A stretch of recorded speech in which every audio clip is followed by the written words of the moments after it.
आपको सीधे लेकर चलते हैं लखनऊ, जहां पर उत्तर प्रदेश के मुख्यमंत्री योगी आदित्यनाथ क्या कुछ कह रहे हैं आपको सुनवाते हैं।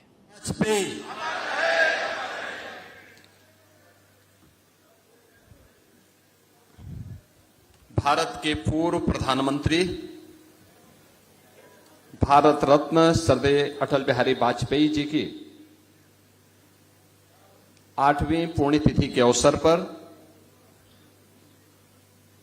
आयोजित आज के इस साहित्य संध्या कार्यक्रम के अवसर पर इस पूरे कार्यक्रम के आयोजक और संयोजक प्रदेश सरकार में मंत्रिमंडल के मेरे वरिष्ठ सहयोगी उप मुख्यमंत्री श्री ब्रजेश पाठक जी, कवि, साहित्यकार और पद्म सम्मान से सम्मानित श्री अशोक चक्रधर जी,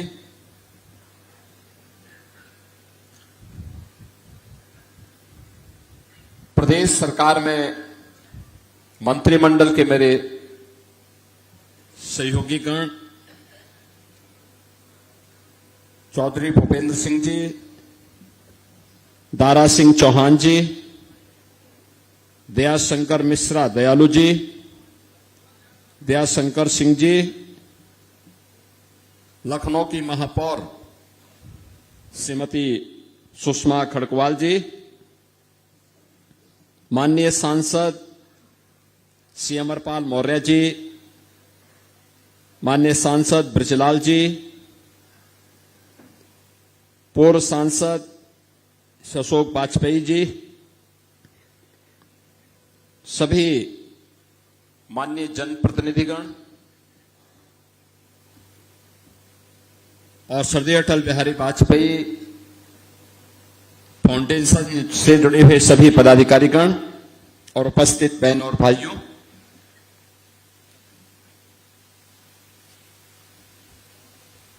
मैं सबसे पहले स्वर्गीय अटल जी की 8वीं पुण्यतिथि के अवसर पर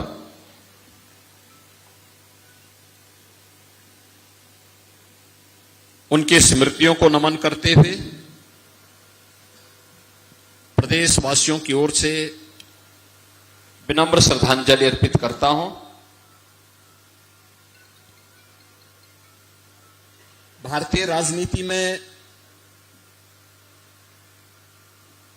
6 दशक से अधिक का कार्यकाल एक लंबे समय तक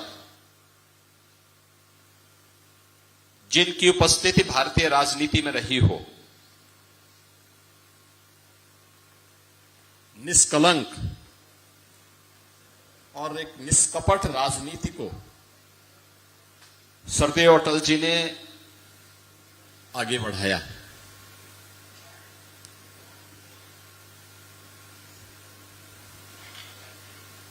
राजनीति केवल सत्ता प्राप्त करने का माध्यम नहीं, राजनीति सेवा का, समर्पण का, मूल्यों और आदर्शों पर आधारित होनी चाहिए, ये आग्रह स्वर्गीय अटल जी का रहा है। और यही कारण रहा है कि किसी भी दल के लोग रहे हों, किसी भी पक्ष के लोग रहे हों, उन्होंने सदैव स्वर्गीय अटल जी की मुक्त कंठ से प्रशंसा की है। और अटल जी का जो दूसरा पक्ष था वह था राष्ट्र प्रथम का भाव।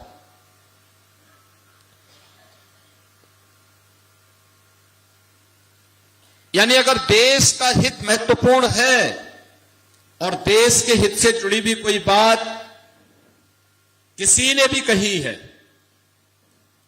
तो उन्होंने दल के हित को तिलांजलि देकर के देश के हित में निर्णय लिए।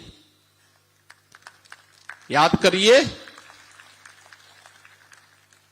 आज आपके सामने वो दृश्य देखने को मिलते होंगे।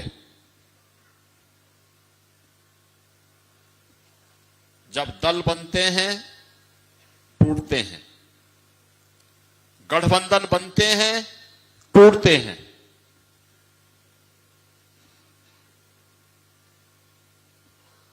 क्षणिक से स्वार्थ के लिए स्वयं का स्वार्थ सिद्धि नहीं हुआ तो वहां के ताने बाने को छिन्न भिन्न करने के लिए लोग उतारू हो जाते हैं। लेकिन सरदेव अटल जी ने एक बार नहीं अनेक बार उस प्रकार का उदाहरण प्रस्तुत किया। 1971 में भारत और पाकिस्तान का युद्ध था। बांग्लादेश के अंदर पाकिस्तान के द्वारा किए जाने वाले अमानवीय अत्याचार के खिलाफ पूरे देश की एकता दिखनी चाहिए थी। सरदार अटल बिहारी वाजपेयी जी सामने आए। उन्होंने बांग्लादेश मुक्ति के पूरे अभियान को पूरा समर्थन दिया। आज ऑपरेशन सिंदूर में कांग्रेस के अभद्र और अशिष्ट आचरण को देख करके, सेना पर उंगली उठाने को लेकर के जब प्रश्न उठते हैं तब इनकी राष्ट्र निष्ठा पर भी संदेह होने लगता है। यही स्थिति आपातकाल के दौरान भी हम लोगों ने देखा। सरदार अटल जी ने आपातकाल के दौरान